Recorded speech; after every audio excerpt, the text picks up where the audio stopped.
Hey, what's going on, Cashflow hackers? It's Chris with Life 180, and I've got my buddy Brian Blatt here. You may recognize him. He wrote a book called Lessons from the Breakfast Table, Keys to Success. That's right. From A to Z. There you go. Right? You got it. You got it. It was an amazing book. If you haven't watched it, I'll put it on the end screen. Go watch that video. Check it out. Get his book on Amazon. It's amazing. I had my 12-year-old daughter read it. It was simple enough for her to read, a chapter a night kind of deal. In a couple minutes, it was like good pre-bedtime. There you go. And it was just really, really good principles. I scanned through it and read it, and I was like, whoa, this is something my daughter needs to read. And anybody with a 12-year-old girl knows what I'm talking about. She's hitting that age, and she's just like defiant and trying to like push the levers of everything. And so it's really good to have some information that I could share with her, teach principles, but it wasn't daddy telling her. It was a third-party source that was full of really good information. So thanks for writing the book. Oh, you bet. That's amazing. So Brian is on top of being an author and doing that, and that was kind of like just a big passion project. That's for you, right. Yeah, 100%. Yeah. So that's awesome. Outside of that, you have a really good corporate job. Right. You're a real estate investor. Yes, sir. Right. Yep.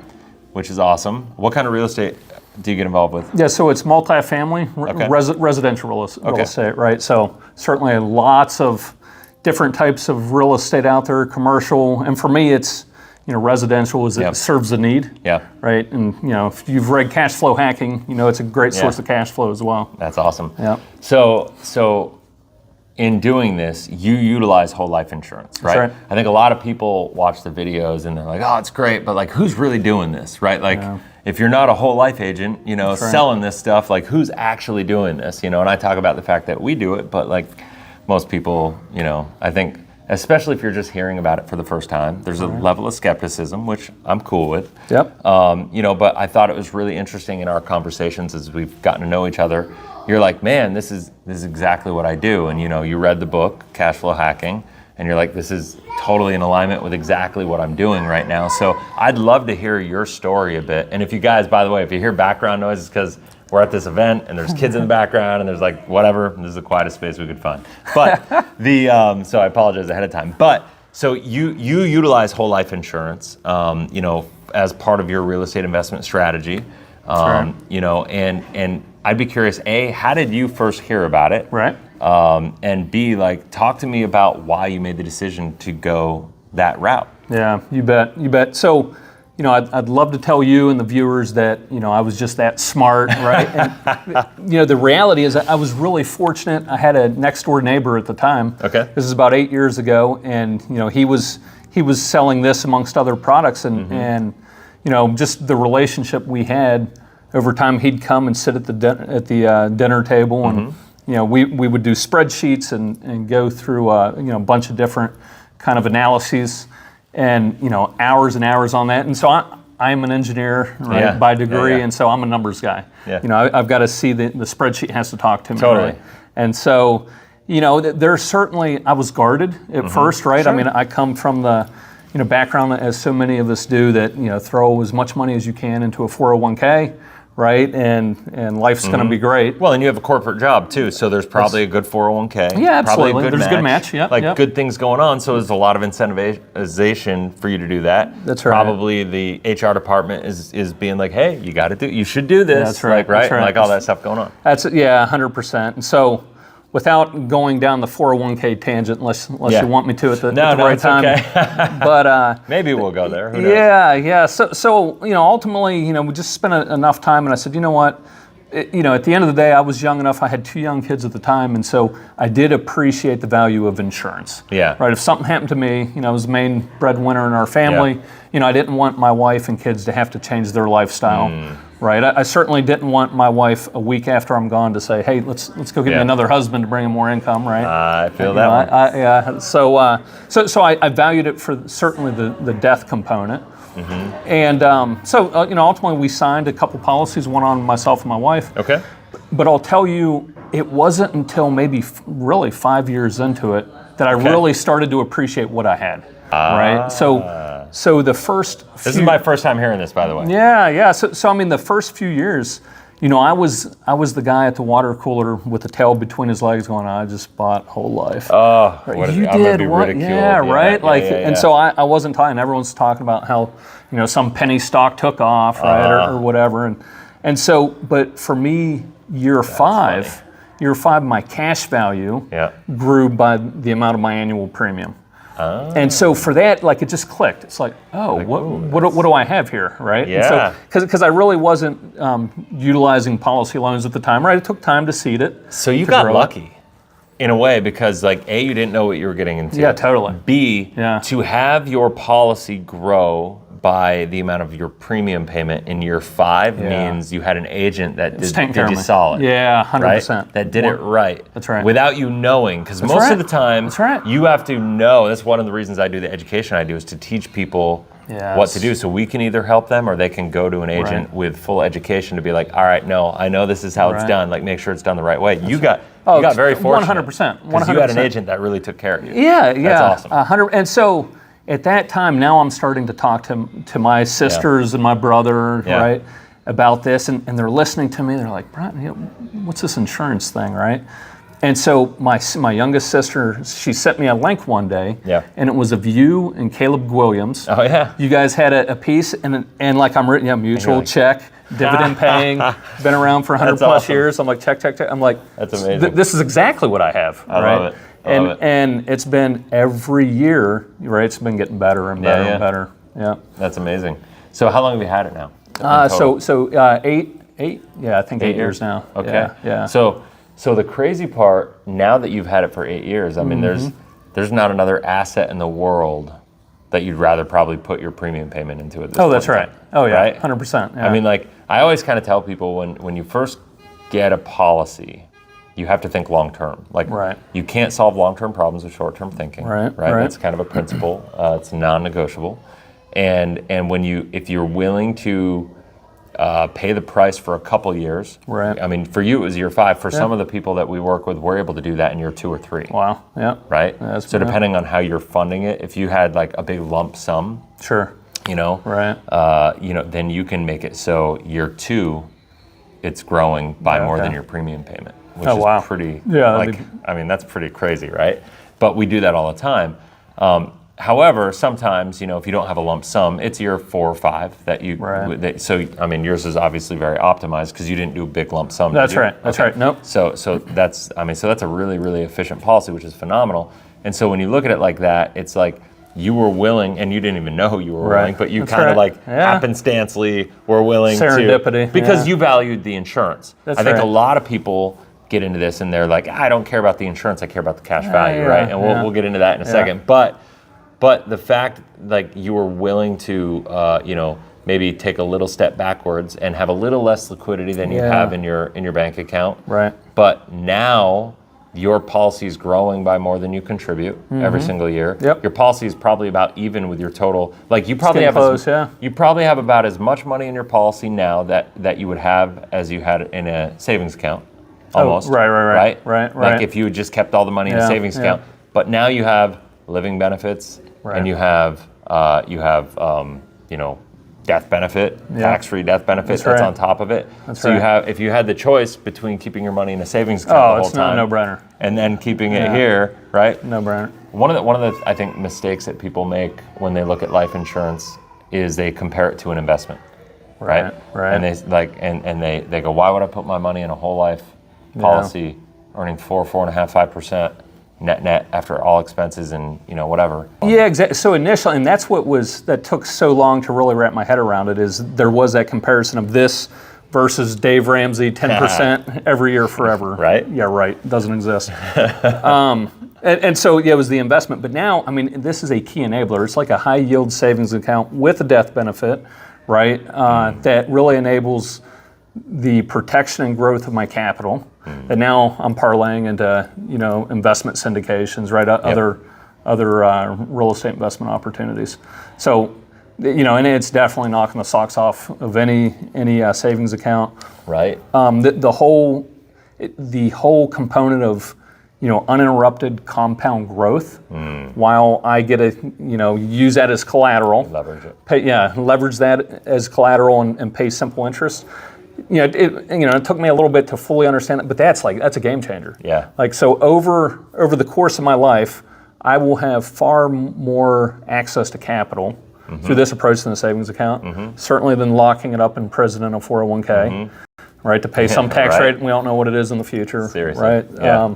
So no, it's just been a really, and frankly, like, if it was up to me, I would just invest into cash flow producing assets, like wash, rinse, repeat. But life is more than just a number, net worth and that. And so, like, one of the things that we had the ability to do because of it is, we put in a pool in our backyard last summer, and so just the quality of life, right? Sure. So I have an account that's providing those kind of means, right? It's been amazing. Great. That's amazing. And so, like, the cool part about that too, you use it for your pool, and I'm not a proponent. I think there's a lot of people online that are like, oh, let me show you how to make money on the cars you buy. Conversation, right? Asset liability. Right. That's not what we're talking about. Yeah, However, what I will say, where the asset for this comes in is like when you went to buy your pool, right? And you get to put your pool installed or whatever you want to call it, like built. It's probably, tens of thousands of dollars, right? Yeah. Right? Yeah, totally. Tens of thousands of dollars. You use your policy loan. That gives you flexibility, no terms, no credit check, no hit, anything like that. You're able to self-finance effectively, right? By utilizing the policy loan provision in your whole life policy. The power isn't the fact that, yes, your money's constantly compounding, which is great. You get to control how you pay for that loan. Sure. You're in control. It's never going to hit your credit if you can't make the payment 1 month, which is nice. Although that does come with down. You've got to be disciplined about it, right? For sure. That's right. It does take a certain level of discipline to do this. But to me, the real beauty in this is the interest rate. Right.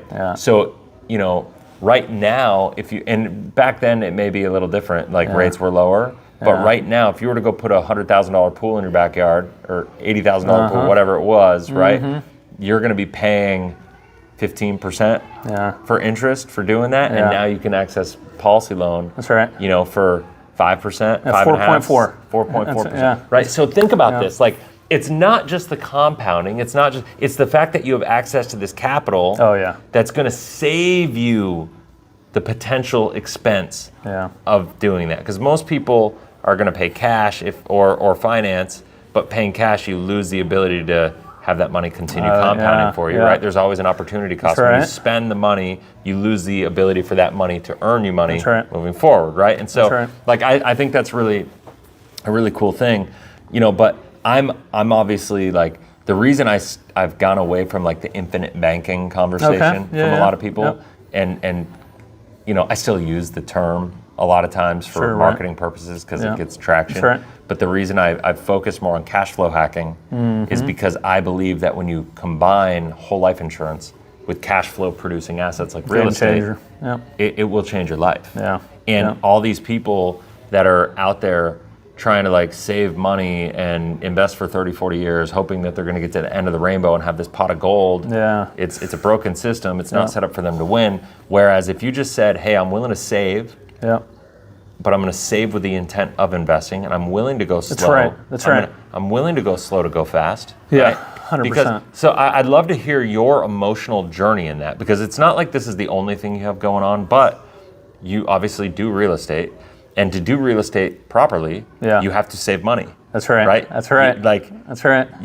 Sure, there are ways to hustle and wholesale and all stuff, but, like, that's not my vibe, so I don't ever talk about that. To do real estate, in my opinion, the right way, you have to have the discipline to save money to get the game going. Fair enough? 100%. And so, talk to me about your process of, like, experiencing, like, almost like the FOMO of missing out, the fear of missing out on, like, I could be getting these other higher returns, and then realizing, like, when you started realizing, like, oh my gosh, I'm sitting on this asset that I can utilize for real estate, and I'm going to be able to leverage it, and look at the returns that I'm going to get, right? And, like, look what this is going to be able to do for me. Look at the control I have. Look at, when you realized all that, like, what was that whole process like for you? I would say, I'm 40 as we sit here today, and I'm still, like, the rest of my life, I'll be evolving and learning, right? Yeah, of course. But so, And you've referenced it in your book, Cashflow Hacking. Yeah. And I think a lot of folks certainly have read it, but it's Rich Dad, Poor Dad. Yeah. So Robert Kiyosaki, I read that when I was 20. Yeah. Certainly made a lasting impression, right? The importance of cash flow, right, is really being your measure as opposed to just net worth alone, right? And so, but I got to keep going back to the, those reminders, because I do find myself, if you leave me to my own accords, I'll put my hands around something and just save, right? Yeah, I mean, that's because you're a miser, like, and like protect it. 100%. I think back as a kid, DuckTales, right? And so this is only going to catch a very Mr. Scrooge. Yeah, Scrooge. this will catch a very certain window of your viewers. Yeah. But anyone that's seen it, it was the vault full of money. Yeah, you walk around in circles, you dig in a hole. Yeah, that's right. but the vault full of money, right? So that as a kid, and like it's funny, subconsciously, like that really dug deep. Yeah. It's okay. Getting wealthy is you're going to have a vault, like a pile of cash. But the reality is, the wealthy, they don't have their cash just sitting right. It's out there working, producing the income, right? That's and true. So really trying to come to terms with that. And then I think for me, real estate is something I saw my grandparents do. I had some uncles that did it. Certainly, Rich Dad, Poor Dad, really, sunk in. Yeah. I understand the utility of it, right? It works. But the other thing that I gave some thought to is, like, if you study, like, the super successful people out there, they do it across all walks of life, right? There's so many different asset classes. There's different ways to do it. And like, if you pick up a new book, then you're like, oh, this is the way to do it. No, it's this way. Well, this is 180 degrees different, but this, and so like what I finally realized is, okay, pick something that you trust and like how it works, and then just turn that crank. And so again, I'm an engineer, so I spreadsheet, and I said, okay, well, if I can stack a couple duplexes, and and then in a few years get a few more, right, over time, and I just play this out for 30 years. I was like, you got to be kidding me! Like, this is really possible. Like, the amount of income, like, it's a game changer, right? And so I really bought into that mentality, and then I've always just kind of been a little more disciplined, right, looking a bit long term. And so I try not to get distracted with the here and now, the flavor of the month, right? So I mean, it's tried and true, right? Like, the whole life insurance has been doing this for 180 years, right? Like, and so when we're looking at a foundational asset, one of the things I always tell people is, like, you should never look at life insurance as an investment. It's always a savings alternative, because the difference between investing and saving is just a function of risk, right? Like, you can lose money in investment, you can't lose money, and the guarantees behind whole life are significant. Now, I will say, there are costs associated with it, and you want to make sure you design it properly, and it's all these things to make sure that it's in alignment with what you're looking to have for objectives, especially for real estate investing. So since we're talking about the cash flow hacking stuff, talk to me about, like, what your perspective is on, because, well, let me put it this way. You didn't read my book and were like, oh my gosh, like, this is, I want to do this, and you followed up. You did this long before we even met, and then we met each other. I interviewed you. I had my daughter read your book. I read your book a bit. We had that conversation. Then you're reading my book, and you're like, wow, this is totally this is exactly what I'm doing. Right. That's so it's interesting, which is, I mean, it's great, but my process of talking to people about, all right, you need to, make sure you build your cash flow. Focus on making sure you're stable. Eliminate toxic debt. Save money. Right. Which you've talked about the process, but you got to be willing to go slow to go fast. Meaning save before you invest, but save with the intent of investing. Right. So we're saving that money. That's right. And then we're looking for cash flow producing opportunities. That could be real estate. It could be business. It could be a lot of things. We love real estate. Right. So you're looking for the real estate. You find the real estate, and the cool part about the utilizing the policy is the foundational asset that you're financing, right? That's right. The finance everything. Finance everything. You're financing it without interrupting the compounded growth of your own money, right? But now you have the cash flow from the asset, the real estate property, and you're going to take that cash and you're going to pay back the policy loan plus whatever above that and recapitalize your own private reserve, own personal reserve, right? And then as you do that, now you have more capital to go and do more projects, right? And so what I think a lot of people don't see and it's mind blowing. Is like it's the tortoise and the hare conversation, right? Like if I could show you a way that you could, be the tortoise and be willing to go slow at first, and the rabbits go running by you, right? And then eventually, the market crashes and you see the rabbit sleeping behind a tree as we keep going, right? But the cool part is like now that we have that reserve, we go buy this cash flow producing asset and we like recapitalize our account, and then we look for another one. Oh yeah. And then we recapitalize. Growing the snowball. For another one. We're growing the snowball, right? Yep. And what people don't realize is if you're willing to go slow for 3 to 5 years on the front end, you can hit light speed after the fact. Right? Yeah. Yes. And the idea, like one of my passions is, a lot of people think that we're stuck having to work 30 to 40 years. You could anybody can be financially free in 10 to 15 years max if they just were to implement this concept. So like, how are you looking at your numbers, and without getting into specifics, obviously, but just conceptually, like how does that concept of the flow of money and the buildup of cash flow and the buildup of your assets and the tax benefits and everything that comes along with it, plus the legacy play of the life insurance on the back end? That's right. So, I think it is important to start with the end in mind. Like, what's your goal? What are you trying to achieve? And you even talk about the circle of the what, the how, the why, right? So really get clarity on the why. And then once you do that, like whether it's charitable, build a school, wherever. I mean, whatever you can dream. Whatever you're into. Right. Then that's setting. Okay, what is it going to take to achieve that? Right. And then you just kind of work backwards from there. And then so for me, then okay, I got the kind of the North Star, or where I think financially I'm trying to get to. As I sit today.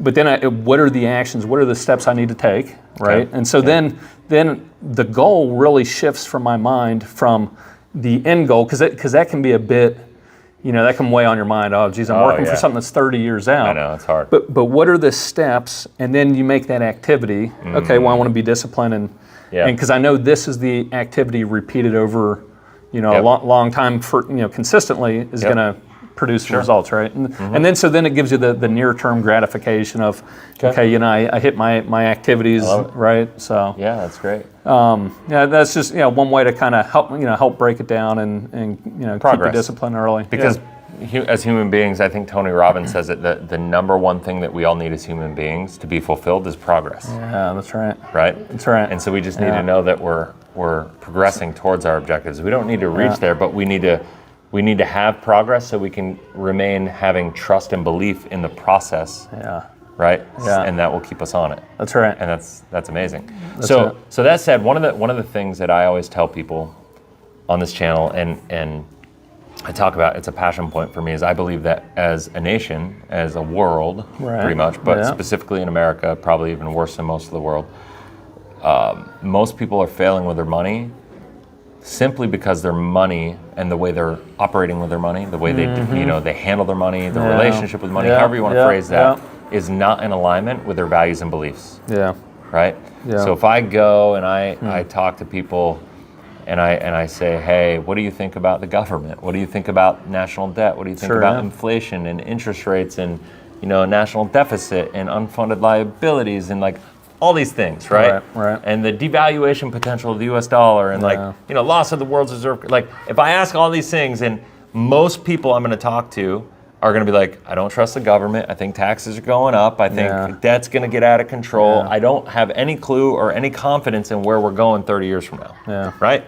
Is that fair? Right? Yeah, for sure. So as people like us, we're like, we're going to be alive in 30 years and we should be, kind of retired if we're following the classic verbiage for this, right? Like, so we gotta come up with a strategy, like, to make sure that we're insulated from all the things that we're concerned about, right? But most people don't. How they're operating daily with their money, where they're keeping their money, like qualified accounts, 401ks, IRAs, 403bs, and all these things. It's when you talk to them and you go, hey, what are your values and beliefs? What do you think about this world and money? Like, on a simplistic perspective, they go, all the things that I just said, and then you go, but where's your money? And they tell you, and they're like, how is that even the case? Like, it's insanity, right? And so my curiosity to you, or I guess my question and what I I mean, honestly, you're the first video I've ever done like this where I've interviewed, you know, a person doing this in this way. So I would love to hear from you, like, how, looking at it through the lens of saying, all right, how does utilizing this whole life insurance policy as a foundational asset in my life help me align my money more with my values and beliefs? Yeah, no, that's, well, one, it gives you the capability. So you have the access and control, right? Versus, you know, we're talking about the government and, you know, what's going to happen 30 years from now. Yeah. Rather than put all of my extra excess capacity into an account that's in prison that I can't get to without severely getting penalized, right? Yeah. You know, now I have this capital that gives me ability, whether it's going to be charitable contributions, you know, building in this community, you know, providing more, you know, just living, you know, good secure homes for people, right? Yeah. You have those, you know, the ability, right? Or it's investing with my family, you know, creating the memories, taking that trip, right? That special trip, you know, putting investments in the house that, you know, we can enjoy.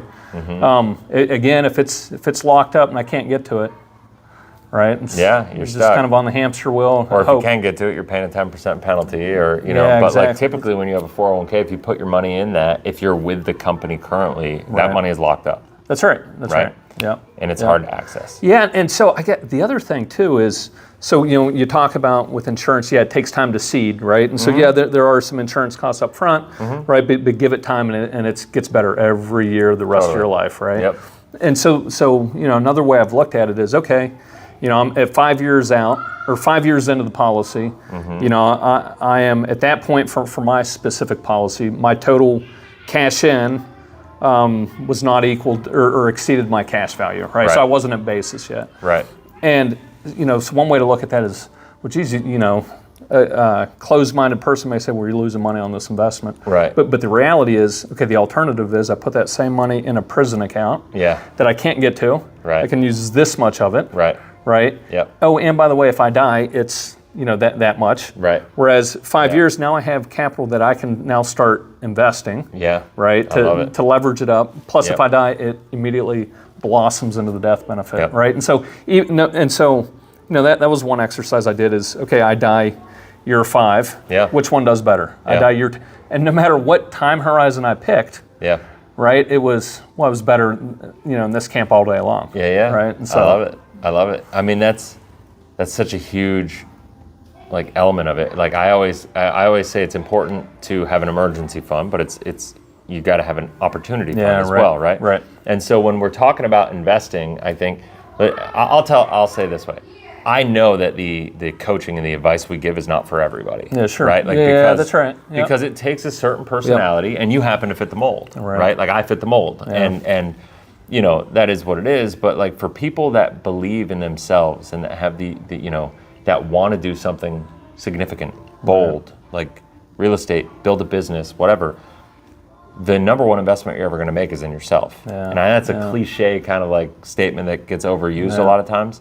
But I mean, if you think about it, for you, and I'm curious to hear the answer to this, like you know, we're a corporate guy, right? Like you're this real estate thing. I am. I still am. You're a corporate guy. You're a corporate guy, and so you're doing that. Okay, that's great. Yeah. You know, but now you're you know, you could just follow the herd and invest in mutual funds and do all that, and that'd be. Oh, I mean, you'd probably still live a decent enough life, right? Like it would be what it would be, right? Yeah. Yeah.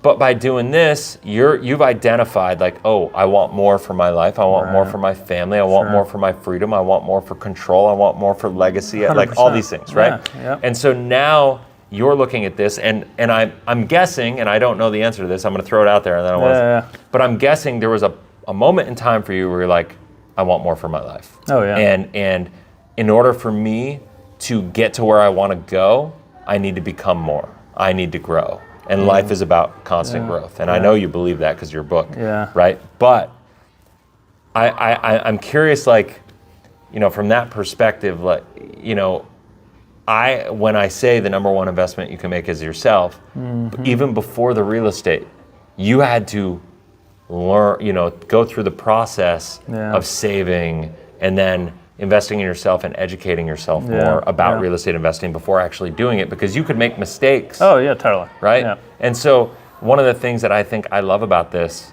is the fact that, hey, the process of using this policy to save brings you through a process of personal growth, and it makes you go slow enough when you know the objective is real estate. In the process, you invest into your own growth, so when you actually start doing the real estate, you're much more effective at it, and you make less mistakes and all that stuff. So what was your experience for you with that whole process? Oh my. So what comes to mind is Jim Rohn, right? Yeah. One of the all-time greats. Yeah. He had a quote that really stuck with me. He said, people should really aspire to become a millionaire, not for the sake of being a millionaire, but for the person you must become to become a millionaire, right? It's that, love it. That personal growth. Like, at the end of the day, to your essence, your core, right? What kind of person do you want to be, right? Yeah. And so, and listen, I have faltered every day, twice on Sunday, But that's the thing, you're going to.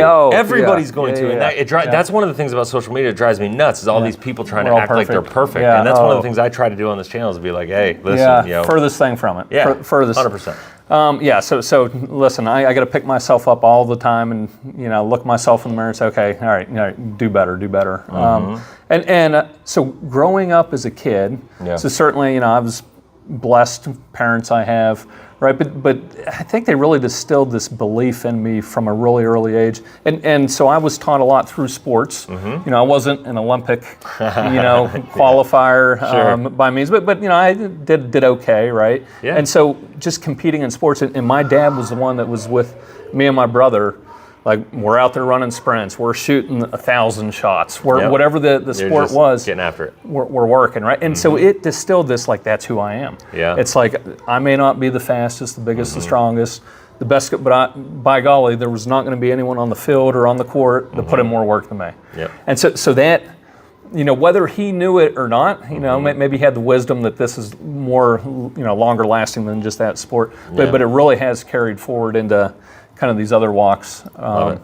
Yeah, so I don't, just every once in a while you just kind of, you get real retrospective and, you think, and, I remember early in my career, I just was sitting there at the computer and I go, gee whiz, if 25 years from now I have a house, 2 cars, that would be very if that's it, if that's right. Yeah. And so, I blessed through my parents and the stories and things, but somehow along the way it was just always this, hey, you got to put in the work, right? And, keep trying to be great at whatever you're doing. I love it. So one of my overriding principles, I believe, and I don't push my faith and spiritual beliefs on anybody, but I do believe that there's a higher power. Whatever you believe, I do believe that you can't outsource your success with your spiritual beliefs, right? We have to take self-accountability for them. Yeah. I think I call it my 5 F's: faith, family,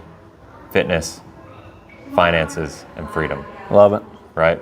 And so everybody aspires to freedom, right? But I don't think you can have true freedom without a good spiritual connection to something, right? Because then you're always going to be questioning. You're never going to feel free unless you have a good relationship to whatever source you want to call it, Yeah.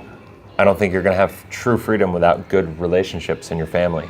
Your wife and your kids. I don't think you're going to have true freedom unless you have health, fitness, right? If you could hit financial freedom, but if you don't have health, you're not going to feel free, I promise, right? Right. Right. And I don't think you can have true freedom without understanding money and having financial freedom. And it's interesting that I think everybody would agree that the faith, the family, and the fitness, everybody would agree, of course, we can't outsource our success. I got to take 100% accountability for who I am in the world is this.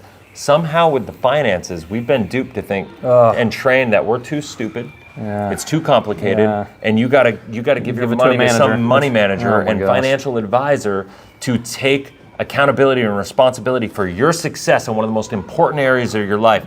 It's like the government and the financial institutions have created a system that have intentionally dumbed people down to a level where they don't take accountability, and they've been like, it's okay for me to not grow in this area. It's like the one area. Why is that? Why is that? Yeah. Right? Yeah. So like, that's, I think, out of all the things I do, and that we do as an agency and an organization, and the content and everything, and the products we sell, it's less to do with the returns and the real estate, and like that's great, but it's the journey. It's finding people that go, you know what, dang it, I'm gonna take accountability for my own stuff, and it's gonna be harder, and it's gonna be challenging, and I'm gonna scrape my knees, and it's gonna get ugly at times, but I'm gonna do what I have to do to know this stuff, to make better decisions, and to become who I need to be to live the life that I want to live. That's awesome. Right? And I truly believe that, you know, not everybody's ready for it, but at some point in time, a properly designed whole life insurance policy is the one, once you realize and get intentional about your values and beliefs. Right? And if you I'll say this, if your values and beliefs are the opposite of ours, it's not for you. That's right. Right? And that's fine, right? Like, go buy term and invest a difference. Like, it's fine. Good luck. You know, but if your values and beliefs are in alignment with what we're talking about, at some point in time, a properly designed whole life insurance policy makes sense. And there are plenty of people that it makes sense, that cash flow just makes it. Right. It's not possible, right? Right away. But for those people, I say get a convertible term policy, make sure your family's protected, handle your debt, improve your cash flow, start saving money. And once you can start really afford to saving money, that's when you convert the term policy into a whole life policy, and you start saving inside of there instead of the bank. There you go. Right? So that's kind of the process that we walk people through. But it's like, you know, I love your story. I love the fact that, like, you know, I mean, you obviously embody, and it's, you know, it comes alive in your book. Well, you know, I appreciate it. And what, you know, how you come across and the spirit of everything that you do, but you embody the concept of just like life is a journey. We're living, we're growing. We have to take radical accountability for the results in our life. We can't outsource our success in one of the most important pillars of life, which is our money. Like, I promise you, you know, I just tell people, like, how you understand your money is going to impact how you show up for your family, how you show up for your faith, how you show up in your fitness, your ability to, like, all these things, right? What do you think about that? Like, it's... I mean, I think whatever topic and we do this at work in the corporate world all the time too, is we compartmentalize the subject, right? And so whatever the topic is, we're just looking at that. But life it all comes together. And you're right. And if you're out of balance, and one of those areas, I love those 5 areas. If one of those are down, like, it's going to pull everything else down. It spills over. Oh yeah. And as far as taking accountability, you know, for your accomplishments and the successes. And whether that's financial successes, you know, with your health, you know, and all phases of life. It reminded me of Dick LeBeau. So he's a Hall of Fame coach for the Pittsburgh Steelers. And he used to say, he'd tell his players, pray every day as if everything in your life depended on your prayers. He said, but work your tail off, work every day as if everything in your life depends on your work. Right, and it's, you know, it's really, boy, you do that in both those areas, you're gonna do some stuff. Well, it just goes to show, like, it's like all these people that think law of attraction is just gonna work, or like I'm like, God's got it, like it'll be good. Like, no, there's work, there's responsibility, there's self accountability we got to put into it, and you know, that's awesome, man. Well, I appreciate you coming on. Well, thanks for having me. I'm glad. This is just in case, like, we're sitting literally in a lobby in a hotel right now that I was just down here at an event, and I texted him, I'm like, don't you live in Houston? Like, I'm in Houston, like, and he's like, I'm like 40 minutes away. So he came down, and I'm like, if we're gonna do this video, let's just do it in person. So that's great. I'm stoked that you were able to make the drive on a Sunday here really quickly, and you got to turn around and go meet with some real estate investors for yourself, right? That's it. It's pretty cool. No time like the present. Making it work, and so it's awesome, guys. So one more time, success. Lessons from the breakfast table. I always like twist this up. That didn't sound good. That was not a success. It was not a success. That was a fail. No, I really appreciate, and I guess on that, you know, those lessons are Yeah. Nothing new. Yeah. But I heard this from Alex Hermosi, right? So I love him. Yeah, he's getting after great. it now as well. Yeah. So he says more often than not, right? We don't need taught something. Yeah. We need the reminder, right? And so that book, it's just the great. Yeah. It's a great. And it's reminder. consistent. Yeah. It's consistent. Like it's just consistency and to go through it, and it's so short. I feel like my daughter's read it, and I'm like, keep reading it. Yeah. Keep reading it. Yeah, Just there you go. cycle through it, That's because great. like the concepts and the affirmations and the mindsets and just the I appreciate mental preparation for life in general, like, because they're all principles that I think are absolute. So you did a great job. So lessons from the breakfast table. Yep. Go check it out on Amazon. That's pretty Yeah, much that's where right. people Yeah, get it the right best now. place. Yep. Go check it out. I'll also put a link to it down in the description below. So, all right, brother. Well, thanks for Awesome. being here. Thanks a lot. I'm glad Appreciate we it. got to connect in person. This is awesome. bet. Till next video, guys. Have a blessed, inspirational day. We will talk soon. See ya. Awesome, bro. Professional. Yeah.